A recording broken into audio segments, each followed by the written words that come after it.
ఒక ట్యూబ్లైట్ తీసుకుందాము. ఆ ట్యూబ్లైట్ యొక్క కాంతి తీవ్రత దగ్గరగా ఉన్నప్పుడు చాలా ఎక్కువగా ఉంటుంది. అదే దూరంగా వెళ్ళేటప్పటికి దాని యొక్క కాంతి తీవ్రత అనేది తగ్గిపోతూ ఉంటుంది.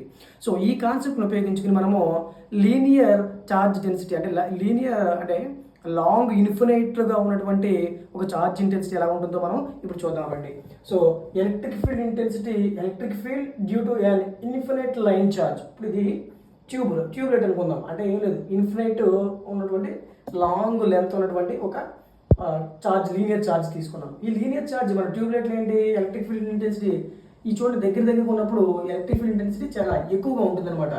దూరంగా వెళ్ళే కొలతే ఫీల్డ్ లైన్స్ అనేవి దూరంగా వెళ్ళే కొలతే ఇది తగ్గిపోయింది అనమాట. ఎలక్ట్రిక్ ఫీల్డ్ ఇంటెన్సిటీ అనేది తగ్గింది. సో అయితే దీని ఫార్ములా మనకు తెలుసు, లాంగ్ ఇన్ఫినైట్ వైర్కి లాంబ్డా బై 2πε0r. ఇక్కడ మనకి ఎలక్ట్రిక్ ఫీల్డ్ ఇంటెన్సిటీ అదేవిధంగా ఆర్ ఎలా ఉన్నాయి, ఇన్వర్స్లీ ప్రపోర్షనల్గా ఉన్నాయి. So electric field distance r మనం గ్రాఫ్ రాసినట్లయితే ఈ విధంగా ఉంది. అంటే డిస్టెన్స్ దగ్గరగా ఉన్నప్పుడు ఎలక్ట్రిక్ ఫీల్డ్ ఇంటెన్సిటీ చాలా ఎక్కువగా ఉంది, దూరంగా వెళ్ళిపోతే ఇంటెన్సిటీ అనేది తగ్గిపోయింది. అంతే కదా, ఇక్కడ చూడండి చాలా థిక్గా ఉన్నాయి. ఈ ఎలక్ట్రిక్ ఫీల్డ్ లైన్స్ అన్ని కూడా చాలా థిక్గా ఉన్నాయి. దూరంగా వెళ్ళకపోతే ఇవి స్ప్రెడ్ అయిపోయి వెళ్ళిపోతూ ఉన్నాయి అనమాట.